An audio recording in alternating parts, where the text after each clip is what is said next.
B R Patil ಅವರು ಹಿರಿಯವರಿದ್ದಾರೆ, ನನ್ ಬಹಳ ಆತ್ಮೀಯರವರು, ಮೋಸ್ಟ್ ಸೀನಿಯರ್ ಲೀಡರ್ ಇದ್ದಾರೆ ಅವ್ರು ಯಾವ ತರ ಇಲ್ಲಿದ್ರು ಅಂತ ನನ್ಗೂ ಅರ್ಥ ಆಗಿಲ್ಲ. ನಾನು ಮಾಧ್ಯಮದಲ್ಲಿ ನೋಡಿದೆ. ನಾನು ಎಲ್ಲ ತಮಗೆಲ್ಲ ಗೊತ್ತಿದ್ದಂಗೆ ಈ ಮನೆಗಳು ಏನ್ ನಾವು ಹಿಂದಿನ ಸರ್ಕಾರದಲ್ಲಿ ಸಿದ್ದರಾಮಯ್ಯ ಅವರು ಮುಖ್ಯಮಂತ್ರಿ ಇರುವಾಗ 2013 ಹಿಡ್ಕೊಂಡು 2018ವರೆಗೂ 14,58,000 ಮನೆಗಳು ULB ಸ್ಕೀಮಲ್ಲಿ ಕೊಟ್ಟಿದ್ರು.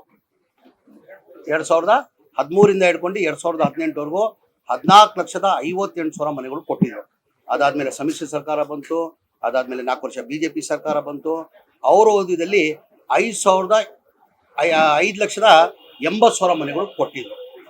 5,080 ಮನೆಗಳು. ನಮ್ಮ ಸರ್ಕಾರ ಬಂದಾದ್ಮೇಲೆ ಆನ್ ಗೋಯಿಂಗ್ ಮನೆಗಳು 9.5 ಲಕ್ಷ ಆನ್ ಗೋಯಿಂಗ್ ಮನೆಗಳು ನಡೀತಾ ಇತ್ತು. ಇದು ಮನೆಗಳು ಕಟ್ಟಬೇಕಾದ್ರೆ 1,20,000 ರೂಪಾಯಿ 1,20,000 ನಾವು ಕೊಡ್ತೀವಿ. ಅಂದ್ರೆ ಅವರೇ ಕಟ್ಕೊಳ್ಳೋದು. ಅಂದ್ರೆ ಒಂದು 3 ಹಂತದಲ್ಲಿ ಅವ್ರಿಗೆ ದುಡ್ಡು ಕೊಡ್ತೀವಿ. ಪಾಯಾಗ 30,000 ಅಂತ, ಒಂದು ರೂಪ್ ಬಂದ್ರೆ ಇನ್ನೊಂದು 30,000 ಹಂಗೆ 3 ಹಂತಲ್ಲಿ ಮನೆ ಕೊಡ್ತೀವಿ. ಈ 4 ವರ್ಷದಿಂದ ಹೊಸ ಮನೆ ಟಾರ್ಗೆಟ್ ಕೊಟ್ಟಿಲ್ಲ. ಕಾರಣ ಅಂದ್ರೆ ಮೊನ್ನೆನೂ ನಮ್ಮ ಸರ್ಕಾರ ಬಂದಾದ್ಮೇಲೆ ಮುಖ್ಯಮಂತ್ರಿಗಳು ಮೊನ್ನೆನೂ ಬಜೆಟ್ ಅಲ್ಲಿ ಮನೆ ಮುಖ್ಯಮಂತ್ರಿಗಳು ಒತ್ತಡ ಮಾಡಿದೆ. ಇಲ್ಲ ಸರ್, MLAಗಳದು ಬಹಳ ಒತ್ತಡ ಇದೆ, ಮನೆಗಳು ಹಿಂದಿನ ಸರ್ಕಾರದಲ್ಲಿ ತಾವೇ ಇರುವಾಗ ಹೈಯೆಸ್ಟ್ ಮನೆಗಳು ಕೊಟ್ಟಿದ್ದು, ಈ ಮನೆಗಳು ಇಲ್ಲ, ಮನೆಗಳು ಬೇಕಂತ ಹೇಳ್ಬಿಟ್ಟು MLAಗಳು ಬಹಳ ಒತ್ತಡ ಆಗ್ತಾ ಇದಾರೆ ಅಂತ ಮುಖ್ಯಮಂತ್ರಿಗೂ ಗಮನಕ್ಕೂ ತಂದೆ. ಮುಖ್ಯಮಂತ್ರಿನೂ ಬಜೆಟ್ ರಿವ್ಯೂ ಮೀಟಿಂಗ್ ಅಲ್ಲಿ, ಆಮೇಲೆ ನಾವೆಲ್ಲ ಬಜೆಟ್ ರಿವ್ಯೂ ಮೀಟಿಂಗ್ ಅಲ್ಲಿ ಕೂತ್ಕೊಂಡು ಏನ್ ನಾವು 1,20,000 ಕೊಡ್ತಾ ಇದೀವಿ, ಅದಕ್ಕೆ 3.5 ಲಕ್ಷ ರೂಪಾಯಿ ಮಾಡಬೇಕು ಅಂತ ನಾನು ಬೇಡಿಕೆನ ಇಟ್ಟೆ ಮುಖ್ಯಮಂತ್ರಿಗೆ. ಏನಕ್ಕಂದ್ರೆ 1,20,000 ಏನು ಆಗಲ್ಲ, 3.5 ಲಕ್ಷ ಕೊಡ್ಬೇಕು. ತಾವು ಪ್ರತಿ ವರ್ಷ ಏನ್ 3 ಲಕ್ಷ ಟಾರ್ಗೆಟ್ ಕೊಡ್ತಾ ಇದ್ದೀರಾ, ಅದಕ್ಕೆ 1.5 ಲಕ್ಷ ಅರ್ಧ ಕೊಡಿ ಟಾರ್ಗೆಟ್, ಅಟ್ಲೀಸ್ಟ್ 3.5 ಲಕ್ಷ ಮಾಡಿ ಅಂತ ಮುಖ್ಯಮಂತ್ರಿಗೆ ಗಮನಕ್ಕೆ ತಂದಿದೆ. ಮುಖ್ಯಮಂತ್ರಿನೂ ಒಪ್ಕೊಂಡಾದ್ಮೇಲೆ ರಿವ್ಯೂ ಮೀಟಿಂಗ್ ಮಾಡುವಾಗ ಅವ್ರ ಫೈನಾನ್ಸ್ ಡಿಪಾರ್ಟ್ಮೆಂಟ್ ಅವರು, ಇಲ್ಲ ಸರ್, ಆನ್ ಗೋಯಿಂಗ್ ಮನೆಗಳು ಕಂಪ್ಲೀಟ್ ಆಗಬೇಕಾಗಿದೆ, 9.5 ಲಕ್ಷ ಮನೆಗಳು ಪೆಂಡಿಂಗ್ ಇದೆ. ಅದ್ರ ಜೊತೆಲಿ ಸ್ಲಮ್ ಬೋರ್ಡ್ ಮನೆ ತಮಗೆಲ್ಲ ಗೊತ್ತಿದ್ದಂಗೆ ಹಿಂದಿನ ಸರ್ಕಾರಲ್ಲೇ ಸಿದ್ದರಾಮಯ್ಯ ಮುಖ್ಯಮಂತ್ರಿ ಇರುವಾಗ 1,80,253 ಮನೆಗಳು ಸ್ಯಾಂಕ್ಷನ್ ಮಾಡಿದ್ರು. ಅದಾದ್ಮೇಲೆ ಸಮ್ಮಿಶ್ರ ಸರ್ಕಾರ ಬಂತು, BJP ಸರ್ಕಾರ ಬಂತು, ಒಂದ್ ಮನೆನೂ ಸ್ಯಾಂಕ್ಷನ್ ಮಾಡಿಲ್ಲ, ಒಂದ್ ಮನೆನೂ ಕೊಡಕ್ ಸಾಧ್ಯ ಆಗಿಲ್ಲ, ಪೆಂಡಿಂಗ್ ಇತ್ತು.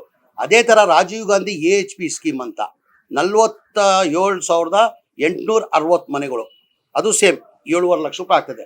ಮನೆಗಳು ಕಂಪ್ಲೀಟ್ ಆಗಿರಲಿಲ್ಲ. ನಮ್ಮ ಸರ್ಕಾರ ಬಂದಾದ್ಮೇಲೆ ನಾನು ಮಂತ್ರಿ ಆದ್ಮೇಲೆ ಮುಖ್ಯಮಂತ್ರಿ ಗಮನಕ್ಕೆ ತಂದೆ. Sir, Rajiv Gandhi AHP scheme ಅಲ್ಲಿ ಮತ್ತೆ ಸ್ಲಮ್ ಬೋರ್ಡ್ ಅಲ್ಲಿ 1,80,000 ಹಿಂದಿನ ಸರ್ಕಾರದಲ್ಲಿ ತಾವೇ ಮುಖ್ಯಮಂತ್ರಿ ಇರುವಾಗ ಈ ಮನೆಗಳು ಸ್ಯಾಂಕ್ಷನ್ ಮಾಡಿರೋದು. ಈ ಬಡವ್ರು ದುಡ್ಡು ಕೊಡಕ್ ಸಾಧ್ಯ ಆಗಲ್ಲ. ಒಂದ್ ಮನೆ ಕಟ್ಟಬೇಕಾದ್ರೆ 7.5 ಲಕ್ಷ ರೂಪಾಯಿ ಆಗ್ತದೆ. 7.5 ಲಕ್ಷದಲ್ಲಿ ಕೇಂದ್ರ ಸರ್ಕಾರ ಅವರು ಪ್ರಧಾನ ಮಂತ್ರಿ ಆವಾಸ್ ಯೋಜನಾ ಅಂತ ಹೇಳ್ಬಿಟ್ಟು 1.5 ಲಕ್ಷ ಕೊಡ್ತಾರೆ. ಅದಕ್ಕೆ 18% GST ಹಾಕಿ 1,32,000 ರೂಪಾಯಿ ವಾಪಸ್ ತಗೊಳ್ತಾರೆ. ಅಂದ್ರೆ 1.5 ಲಕ್ಷ ಕೊಡ್ತಾವ್ರೆ, GST ಆಗ್ಬಿಟ್ಟು ಬಡವ್ರ ಮನೆಗೆ 1,32,000 ವಾಪಸ್ ತಗೊಳ್ತಾರೆ.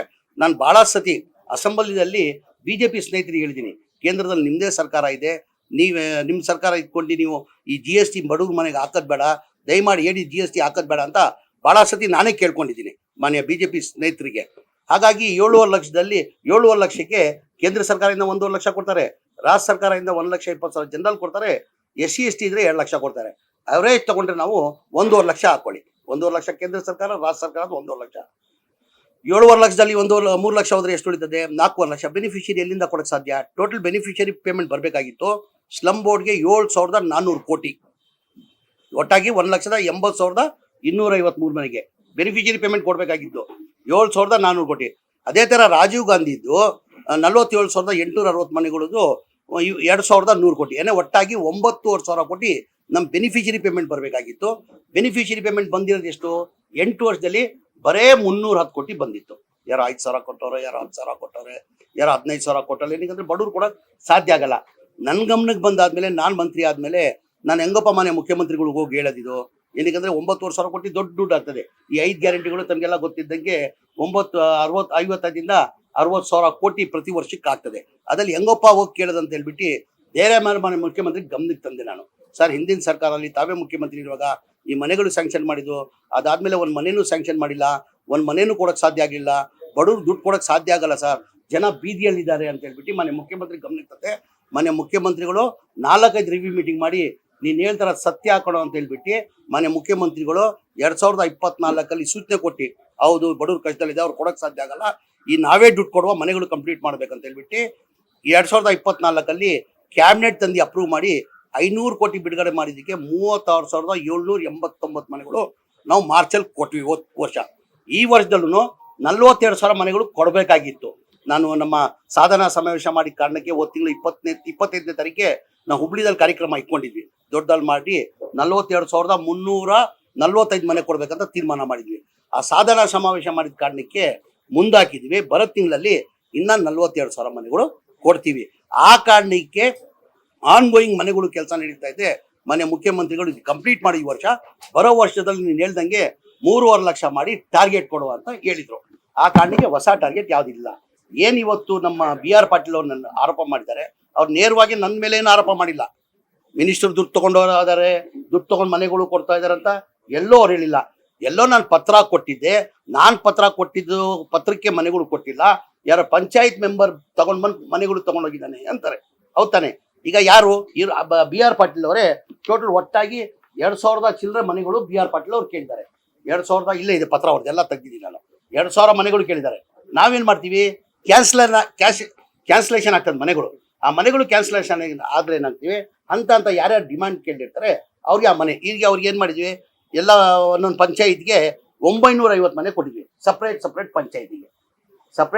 ಪಂಚಾಯತಿಗೆ ಅವ್ರು 950, 2,000 ಚಿಲ್ಲರೆ ಕೇಳಿದವರು. ಬಹಳಷ್ಟು ಬೇಡಿಕೆ ಇದೆ. MLAಗಳು ಎಲ್ಲ ಪತ್ರ ಇಲ್ಲಿ ಇಟ್ಟಿದ್ದೀನಿ ನಾನು. MLAಗಳು ಪತ್ರ ಇಲ್ರಿ ಅದು ಇಲ್ಲ ನೋಡಿ.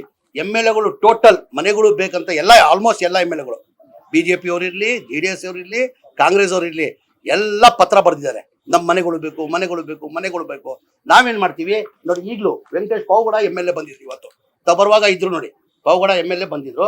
ಬಂದು ಅವರು ನನ್ನ ಪಂಚಾಯತಿಗೆ ಒಂದು 500 ಮನೆ ಬೇಕಣ್ಣ ಅಂತ ಕೇಳಿದ್ರು. ಈಗ ಜಸ್ಟ್ ಒಂದು 15 ನಿಮಿಷ ಹಿಂದೆ ನಾನೇನ್ ಮಾಡಿದೀನಿ, ನಾನು ರೆಫರ್ ಟು MD ರಾಜೀವ್ ಗಾಂಧಿಗೆ ಕನ್ಸಿಡರ್ ಮಾಡಿ ಇದು ಅಂತ ಪತ್ರ ಬರ್ತೀನಿ. ಎಲ್ಲ ಪತ್ರಕ್ಕೆ ಏನ್ ಮಾಡ್ತೀನಿ, ನಾನು MD ಮಾಡ್ತೀನಿ. ನನಗೆ ಮನೆ ಇಲ್ಲ, ಟಾರ್ಗೆಟ್ ಇದ್ರೆ ತಾನೇ ನಾನು ಕೊಡೋದು. ಕ್ಯಾನ್ಸಲೇಷನ್ ಆಗ್ತದೆ. ಕ್ಯಾನ್ಸಲೇಷನ್ ಅಂದ್ರೆ ಏನ್ ಮಾಡ್ತೀವಿ ಅಂತ ನಾವು ಕೊಡ್ತೀವಿ. ಈಗ ನೋಡಿ, ಸದ್ಯದಲ್ಲಿ ನಾನು ಬಂದಾದ್ಮೇಲೆ ಈಗ ನೋಡಿ, ರಾಮನಗರ ಜಿಲ್ಲೆಗೆ ಕ್ಯಾನ್ಸಲೇಷನ್ ಆಗಿದ್ದಲ್ಲಿ ಚನ್ನಪಟ್ಟಣಗೆ 5,000 ಮನೆಗಳು ಕೊಟ್ಟಿದ್ದೀನಿ. ಎಷ್ಟು? ಈಗ 5,000 ಮನೆಗಳು ಅಲ್ಲೂ ದುಡ್ಡು ತಗೊಂಡ್ತಾನೆ ಕೊಡ್ಬೇಕು. ಅಲ್ಲಿ ಕೇಳ್ಕೊಂಡು ಬಂದಿಲ್ಲ. ಯೋಗೇಶ್ ಅವರು ಇದ್ದಾರೆ, MP ಮಾಜಿ MP ಇದ್ದಾರೆ, ಸುರೇಶ್ ಅವರಿದ್ದಾರೆ. ಅಲ್ಲಿ 5,000 ಮನೆಗಳು ಕೊಟ್ಟಿದ್ದೀನಿ. ರಾಮನಗರ್ಗೆ 3,000 ಮನೆಗಳು ಕೊಟ್ಟಿದ್ದೀನಿ. ಏನಕ್ಕೆ ರಾಮನಗರ್ಗೆ ಹೆಚ್ಚು ಮನೆ ಕೊಟ್ಟೆ? ರಾಮನಗರ ಚನ್ನಪಟ್ಟಣ ಅಂದ್ರೆ ಕುಮಾರಸ್ವಾಮಿನೇ ಮುಖ್ಯಮಂತ್ರಿ ಇರುವಾಗ. ಏನಕ್ಕೆ ಕುಮಾರಸ್ವಾಮಿ ಅಲ್ಲಿಂದಾನೆ ರಾಮನಗರಿಂದ ಗೆದ್ದು ಮುಖ್ಯಮಂತ್ರಿ ಆಗಿದ್ದು. ಅವಾಗ ನಾನು ಮಂತ್ರಿ ಆದ್ಮೇಲೆ ಮಾನ್ಯ ಸುರೇಶ್ ಅವರು MP ಅವರು, ತಮ್ಗೆಲ್ಲ ಗೊತ್ತಿದೆ, ಅವರು ಒಂಥರ ಪಂಚಾಯತ್ ಮೆಂಬರ್ ಕೆಲಸ ಮಾಡ್ತಾರೆ. ಯಾರು? ಮಾನ್ಯ ಸುರೇಶ್ ಅವರು. ಸೋತಾದ್ಮೇಲೆ ಅದೇ ತರ ಕೆಲಸ ಮಾಡ್ತಾ ಇದ್ದಾರೆ. ಅವ್ರು ಬಂದು ನಾನು ಭಾಳ ಸತಿ ಕೇಳ್ಕೊಂಡ್ರು, ಸರ್ ಕುಮಾರಸ್ವಾಮಿನೇ MLA ಆಗಿದ್ರು, ಒಂದ್ ಮನೆನೂ ಕೊಟ್ಟಿಲ್ಲ, ಅವ್ರು ಮುಖ್ಯಮಂತ್ರಿ ಇರುವಾಗ ಒಂದು ಮನೆ ಕೊಟ್ಟಿಲ್ಲ ಅಂತ.